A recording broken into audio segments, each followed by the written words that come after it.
All right, everyone. Topic 9.7, resistance to globalization. Our essential question is, what were the different reasons and responses to globalization after 1900? All right, so the curriculum talking about that is the responses to the rising cultural and economic globalization took a variety of forms. So let's kick off this discussion about where the whole anti-globalization movement started, at least where we kind of mark in history at the beginning of the anti-globalization movement. And that is the Battle of Seattle. So the World Trade Organization, which was formed in 1995, replaced GATT, the General Agreement on Tariffs and Trade. And it's the WTO is, as we mentioned in previous units, trying to find ways to lower barriers so that free trade can exist as much as possible. Free trade sounds great, but there is a dark underside to that as well. And so the 1999, there was a WTO conference in Seattle, Washington, and a lot of it was to negotiate new terms and for tariffs and general understanding of how everyone's going to abide by the rules of trade. And this, surprisingly, roughly about 40,000 protesters arrived in Seattle to protest the WTO to begin with. And it wasn't just one group that did. There was a multitude of groups. There were farmers who had been affected by globalization and trade and competition across these. There were student groups who protested about human rights that were violated as a result of free trade and things like that. And there's environmentalists who are protesting because of the environmental impacts of globalization and world trade and such that we talked about in previous units. So that is something that really led a lot to them there, and the protests ended up kind of turning violent. Riot control police were called in, tear gas was used. It certainly was kind of a shocker to a lot of people who had not really known that there was this anti-globalization movement for all the great things that free trade does bring and provide, like cheaper, more available products and choices for people. It does have an adverse effect on lots of different countries in different ways. And so this, again, is considered the beginning of the anti-globalization movement. And it's not just the WTO, the organization that they are protesting. It's also other ones. The International Monetary Fund, which is something that was established after World War II. And, long story short, it essentially gives money in terms of loans, as well as the World Bank does, to countries that are trying to develop industry and so forth. The big protest against these organizations is that for many people, they see the IMF and the World Bank as liberal or they're giving money to these countries. They're going to debt rather than using the money to develop it more so keep it as their money thing.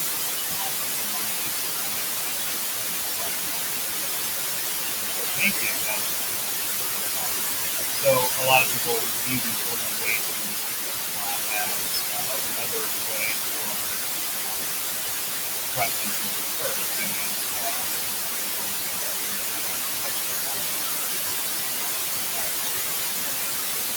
And I'm sure there are other factors that play into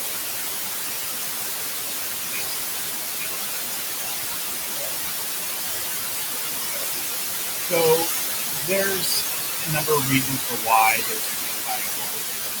It doesn't just come from one side. Number one with globalization, big common protest in working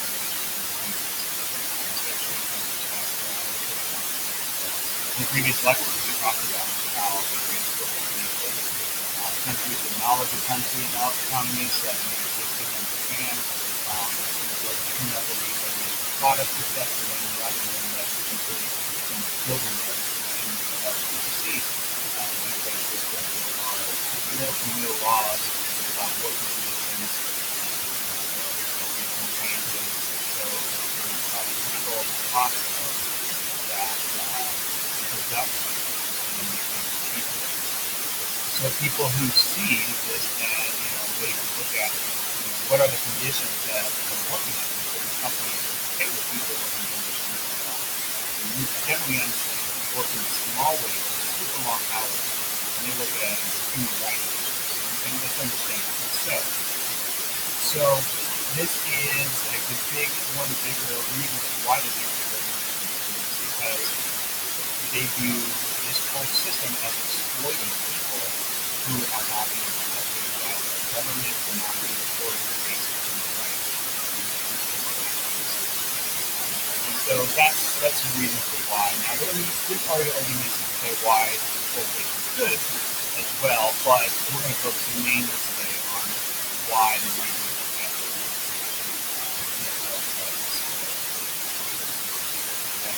Environmental damage, I mentioned the background of globalization has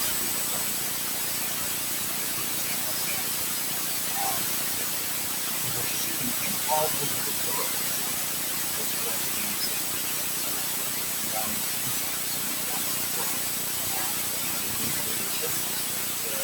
Deforestation, industrialization, lots of resources, competition. There's a lot of why. And then on the other side, more on the idea of credit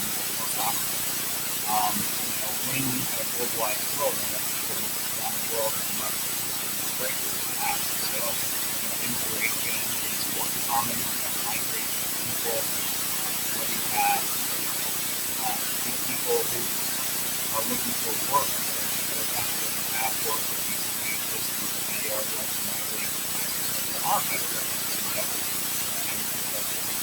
Better, get there is better. It happens. And so you see changing demographics.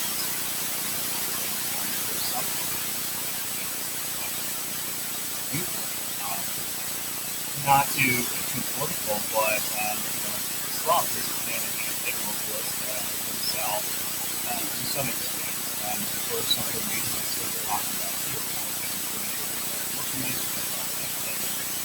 But he is worried about sovereignty, and many of his supporters are worried about the sovereignty of the United States, where they view America as some people and such. So they look at immigrants as conservative immigrants, community demographics, right? On voice. It's a fear where you can wrap up here or not say that is add on top of that global because jobs affecting manufacturing less other like lots of jobs for that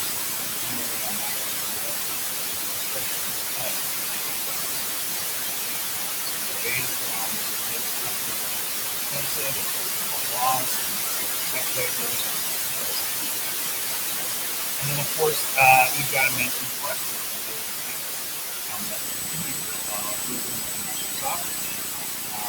where in the European Union there is no idea of borders, free trade, goods for the most part. The European Union has gotten very well for our economy, but advantage that lots of scholars British who are pretty proud, I have to say, nationalist people. There's many of them who saw their country develop peacefully. And there were a lot of immigrants who were moving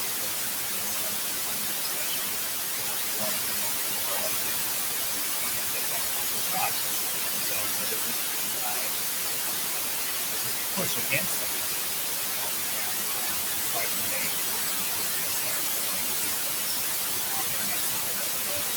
Why we're close to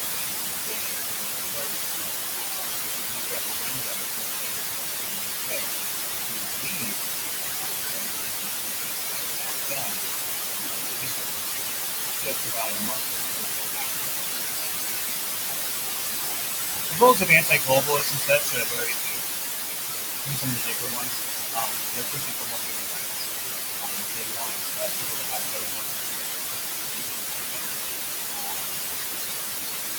opportunities to make wealth, social mobility. So they promote fair trade practices, making sure that people who are making products overseas are being what other way of living. They're looking for sustainable development so that it does not impact the environment more than it needs to. So they create sustainability in products in a way over and they're also looking for things like that where we can restructure countries and to make it to where these countries aren't buried in debt and they can well good wages, healthcare, basic necessities, education, things that going back to what the United Nations Charter is, make sure all peoples can have access to those basic human rights. So, kind of thrown in here at the end here is the idea of social media, and social media is something that's fairly new on the scene of history. I feel bad for any historian who's going to have to go back in time and read through tweets to research information. It's going to happen to somebody at some point, but for that individual. But anyway, social media exists all over the world. One of the more popular ones, Twitter. Is something that is giving voice to people who didn't have one to begin with. And that can be a good or bad thing. It's not for me to say who's good and who's bad, but there's definitely more voices in the public arena, discussions of stuff that is going on. And so the one illustrative example that they're called for to provide is Weibo in China. The Weibo is like China's version of Twitter. And some of you are like, well, why don't they just use Twitter? Well, China is it's a big country, and it incorporates lots of different factions of people. Remember, China is a generally authoritarian government. It's a communist rule government. And despite the fact that they've given more economic freedoms to people, they really haven't followed suit with political freedoms. One of those freedoms that is generally denied is the freedom to worship. And you have large portions of Muslim people who live in China that are not very well treated, and they are very much discriminated by the Chinese government. And there are organizations that China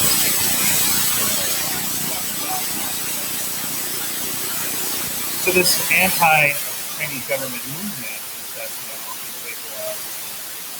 more freedom through social media to spread the word on Chinese. So basically, they banned pretty much all social media platforms.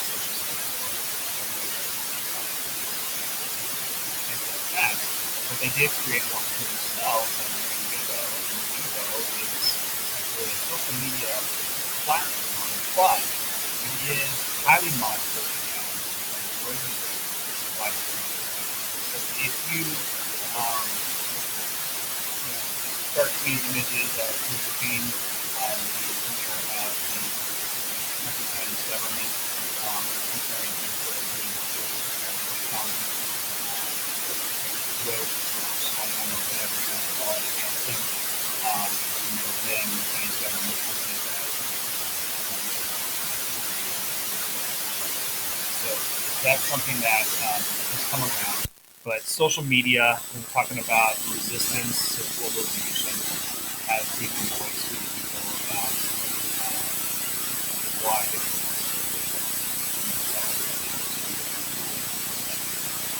All right, so let's go back to our central question real quick. What were the reasons and causes of globalization? So this is the question that really campus. We have one more lecture that will begin, and that's going to be up. So So I will see you all